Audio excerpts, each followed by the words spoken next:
Hai un fumetto o un libro che vorresti autoprodurti ma non sai bene da dove cominciare? Ciao a tutti, io sono Sara, sono una fumettista umoristica e una graphic designer e oggi vi parlerò della mia esperienza su Kickstarter per darvi un po' dalla A alla Z quelle che potrebbero essere tutte le informazioni che possono servirvi. Allora, partiamo dalla prima domanda, ovvero che cos'è Kickstarter? Sicuramente se siete su questo video lo sapete già, però per le persone che non lo sanno, Kickstarter è un sito di crowdfunding, quindi un sito su cui si possono caricare dei progetti che vorremmo realizzare e per ricercare diciamo dei sostenitori, quindi delle persone che sostengono appunto la realizzazione del nostro progetto con una somma in denaro in cambio a volte di delle ricompense che riguardano appunto il nostro progetto. Per esempio decidiamo di voler creare un fumetto, come nel mio caso, quindi se tu sostieni il progetto arrivando ad una certa cifra avrai effettivamente il fumetto che io realizzerò grazie ai fondi raccolti su Kickstarter. Di solito viene usato per esempio per la realizzazione di giochi da tavolo o anche videogiochi. Allora, poi, come funziona Kickstarter? Una volta che ci siamo registrati al suo interno possiamo decidere se ovviamente sostenere dei progetti, quindi vediamo Kickstarter, vediamo tanti tipi di progetti in tante categorie diverse, possiamo decidere se sostenerli oppure possiamo anche decidere di creare un nostro progetto. Innanzitutto dobbiamo decidere che tipo di progetto vogliamo realizzare, quindi qual è il prodotto, se c'è un prodotto, in che categoria inserirlo e all'interno della nostra interfaccia aggiungeremo ovviamente un titolo, una descrizione, un'immagine di copertina, volendo anche un video di presentazione e ovviamente appunto quella che viene chiamata la storia che non è come la descrizione del progetto, perché quella è un piccolo riassunto diciamo del progetto, ma la storia è proprio la descrizione intera del progetto che fa vedere ok di che cosa parla il mio progetto, perché lo voglio realizzare, chi sono io, come verrà fatto, con quali materiali, cosa aspettarsi, tutte queste cose qua, cioè quindi insomma è la parte che deve appassionare il possibile sostenitore e convincerlo a sostenere appunto il nostro progetto. E poi ovviamente dulcis in fundo bisogna decidere la data di pubblicazione e il tipo di finanziamento, quindi qual è il nostro goal, ovvero l'obiettivo che vogliamo raggiungere. Ok, io voglio creare il mio gioco da tavolo sulle carote e voglio raccogliere 1500 euro. Imposto poi la mia campagna su una durata di 30 giorni e la faccio partire il 1° ottobre. Ok, dopo i 30 giorni, se io sono arrivata con i finanziatori a 1500 euro, allora Kickstarter si prende effettivamente i soldi dei sostenitori e te li manda in modo che tu possa effettivamente realizzare quello che hai promesso. Se invece non arrivi al tuo goal, quindi arrivi per esempio a 1000 euro o a 500 euro, non raggiungi quindi 1500, allora in quel caso Kickstarter non prende un soldo e nemmeno tu e quindi non hai nessun obbligo di portare a termine il tuo progetto. Ovviamente tra le ricompense che possiamo offrire ai nostri sostenitori ce ne sono di innumerevoli. Nel caso di libro o fumetto di solito raggiunta una certa cifra si regala direttamente il libro, ma ci sono anche casi in cui appunto, per esempio, se vogliamo realizzare un corto animato, è un po' difficile che io possa darti il mio corto, certo magari ok te lo posso dare in formato digitale ma non ha molto senso. In quel caso si potrebbe utilizzare Kickstarter per finanziare semplicemente una parte del nostro progetto, quindi quello che i finanziatori ci danno è un aiuto per girare il nostro corto e magari noi possiamo offrirgli come premio mettere il loro nome nei credits finali del corto. È una cosa per esempio che si fa con i videogiochi. Per esempio in Hollow Knight c'è una zona tutta quanta dedicata ai Patreon del gioco, che sono semplicemente queste tombe super carine in cui ogni volta si vede un insetto diverso e quell'insetto appunto è un sostenitore che ha aiutato la realizzazione del progetto. Come ci si comporta con le tasse? Ecco, questo è un punto dolente che forse interessa a quasi tutti voi. Vediamo proprio Kickstarter dal punto di vista finanziario. Innanzitutto non ci serve partita IVA per fare un progetto su Kickstarter. Attenzione però, non è che non ci serve sempre, dato che non prendiamo soldi se il nostro goal non lo raggiungiamo, noi non abbiamo dei vincoli finanziari nel inserire un progetto sul sito, perché effettivamente i vincoli finanziari ce li abbiamo solo nel momento in cui riceviamo dei soldi. Se non riceviamo soldi non abbiamo vincoli. Però è pur vero che se i soldi li riceviamo, la partita IVA serve. Non serve nell'immediato, ovvero nel momento in cui decidiamo di inserire un progetto, ma se siamo abbastanza sicuri di riuscire a raggiungere il goal, la partita IVA è meglio averla. Kickstarter di base si prende il 5% se tu raggiungi il goal. Perché vi dico di base? Perché io pensavo che si prendesse solo quelli, ma in realtà, sorpresa, non si prende solo quelli. Il 5% è la percentuale che si prende Kickstarter, ma c'è dal 3 al 5% che comunque non ti arriva perché è il costo di servizio, diciamo, del bonifico, cioè nel momento in cui tu fai passare i soldi da Kickstarter al tuo conto bancario viene tolta una cifra, quindi quando andate a calcolare, mi raccomando, calcolate anche questo, che non è solo il 5% che si tiene Kickstarter, calcolatevi almeno un 8%. Le tasse invece, a seconda di quello che noi andremo a fare, le cose potrebbero variare, perciò comunque dovete parlare con un commercialista, per forza. In generale, da quello che ho capito, i fondi Kickstarter sono appunto dei finanziamenti, quindi vengono tassati come finanziamenti, perciò un 30% circa di quello che tu hai preso, di quello che ti è arrivato sul conto.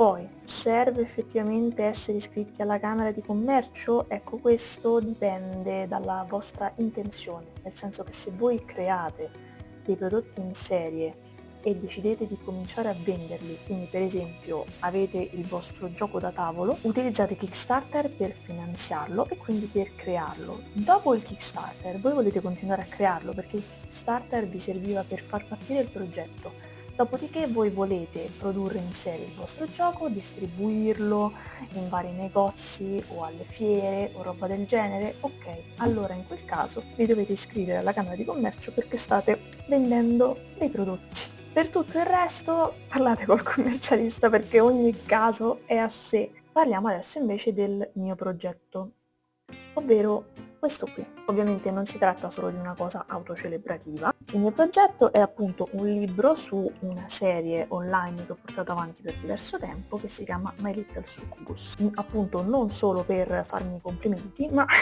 anche per diciamo darvi un quadro generale di come si gestisce un Kickstarter, quindi nella speranza che la mia esperienza possa aiutare qualcun altro. Allora, io personalmente ho creato due diversi tipi di ricompensa. Il libro cartaceo e il libro in PDF. Il libro in PDF ovviamente serviva a tutte quelle persone che volevano effettivamente leggere prima di tutti tutta la storia senza aspettarla sui miei social perché la stanno aspettando da molto tempo e che comunque non si possono permettere di comprare il libro cartaceo. La maggior parte del mio pubblico viene dagli Stati Uniti. Questo significa che ovviamente le spedizioni costano tanto perché si tratta di spedizioni internazionali dall'Italia agli Stati Uniti con la dogana, quindi il PDF serviva proprio a tutte quelle persone che volevano sostenere il mio progetto perché comunque ci tengono, gli piace quello che faccio, ma che magari non si possono permettere di pagare 40 euro di spedizione e alle volte anche di più, per esempio per la spedizione in Australia io non immaginavo che costasse così tanto, ma costa veramente tantissimo. Mi ci sono voluti 2 tentativi per raggiungere il goal. Il primo tentativo è stato fatto molto alla cieca, avevo inserito un goal troppo alto perché io comunque speravo di riuscire a fare una cosa grande, tipo 200 copie del mio fumetto, sarebbe stata una cosa bellissima. Ovviamente non ci sono arrivata perché comunque io sono una piccola artista che si ha un pubblico ma è comunque un piccolo pubblico e quindi sono passata direttamente ad un secondo tentativo in cui ho fatto tesoro di ciò che avevo imparato con il primo, l'ho fatto durare pochissimo. Il primo durava 30 giorni, questo è durato 10 o 15, non mi ricordo di preciso, forse 10 giorni, e il goal era molto più basso perché era di soli 500 euro, quindi io ero sicurissima di arrivarci perché c'ero già arrivata durante il primo tentativo. Dopodiché ho ovviamente stampato tutte le mie copie, le ho stampate su PixArt Printing, che se non conoscete è comunque un sito che vi consiglio perché è un sito italiano, perciò le copie vi arrivano abbastanza in fretta e c'è un'ottima assistenza clienti, davvero ottima, se c'è un problema ve lo risolvono subito, e in più comunque sono delle stampe molto spesso artistiche di alta qualità. E poi ovviamente ho cominciato a mettere le dediche, mi sono creata degli sticker da inserire gratuitamente all'interno dei pacchi. Ce n'erano alcuni che avevo già fatto stampare molto tempo fa perché volevo portarli alle fiere per darli sempre come omaggi. In questo caso volevo dare un qualcosa anche in più, di diverso, di più carino e di più grande. Purtroppo con il budget non arrivavo a farmeli fare come avrei voluto io, perché io avrei voluto farli proprio con la scritta dorata, insomma un po' nobilitato, molto bello, però ci tenevo comunque ormai, dopo averli disegnati, a realizzarli. Quindi alla fine li ho stampati a casa, mi sono comprata su Amazon dei bei fogli adesivi e li ho messi nella mia stampante, ho stampato, ho ritagliato a mano e li ho inseriti nei pacchi. Ovviamente ho inserito anche un segnalibro, perché anche quelli li avevo stampati ormai tanto tempo prima per un'altra serie italiana che avevo fatto, e a questo punto li ho riciclati perché a prescindere un segnalibro in un libro ci sta sempre bene. E poi mi sono occupata di incartare, non avevo un budget appunto molto alto, però volevo comunque cercare di rendere il pacchetto più carino possibile, quindi ho comprato della carta velina rosa, ho impacchettato i libri all'interno di questa carta velina utilizzando anche il nuovo sticker per chiuderla a mo' di pacchetto, di letterine, insomma, ok, e poi ho cercato di imbottire il più possibile con carta e pluriball perché davvero non volevo rischiare che il libro arrivasse distrutto. Ho utilizzato per la maggior parte delle spedizioni UPS, che comunque mi ha dato delle spedizioni tracciate che mi sembravano un pochino più sicure rispetto a poste italiane. Per qualcosa ho dovuto comunque spedire con poste italiane perché c'era un grosso problema di dogana e di dati, c'erano dei dati che mi servivano in anticipo per spedire con UPS, cioè UPS me li chiedeva anticipatamente, ma erano dei dati sensibili di persone che magari preferivano non fornirmeli, mentre invece Poste Italiane non ti chiede tutti questi dati, ci mette ovviamente molto più tempo il pacco ad arrivare, però semplicemente lo devi impacchettare, mettere le informazioni tue, cioè di spedizione, e basta, e il pacco arriva. Si spera. In conclusione, allora, innanzitutto io sono veramente felicissima appunto del mio progetto perché è super carino, questa copertina lucida è stupenda. Avrei potuto risparmiare con un altro tipo di stampa, ma la volevo così. Tutte le persone che mi hanno sostenuto sono meravigliose e li voglio molto bene.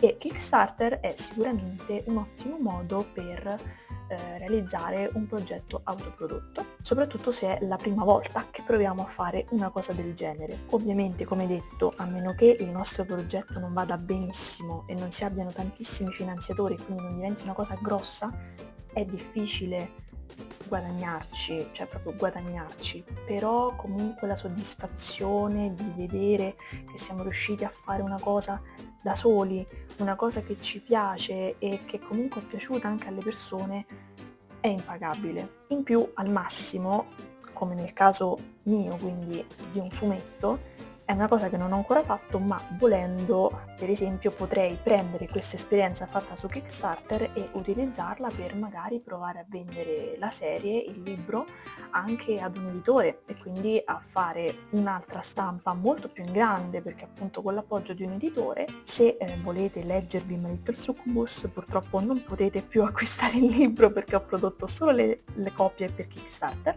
ma potete ugualmente leggervi la serie aspettando con calma che esca su Instagram e su Webtoon. Fatemi sapere che cosa ne pensate, se vi piace, se non vi piace, se non vi piace avete brutti gusti, ma lo capisco. E basta, ci vediamo ad un prossimo video, ciao!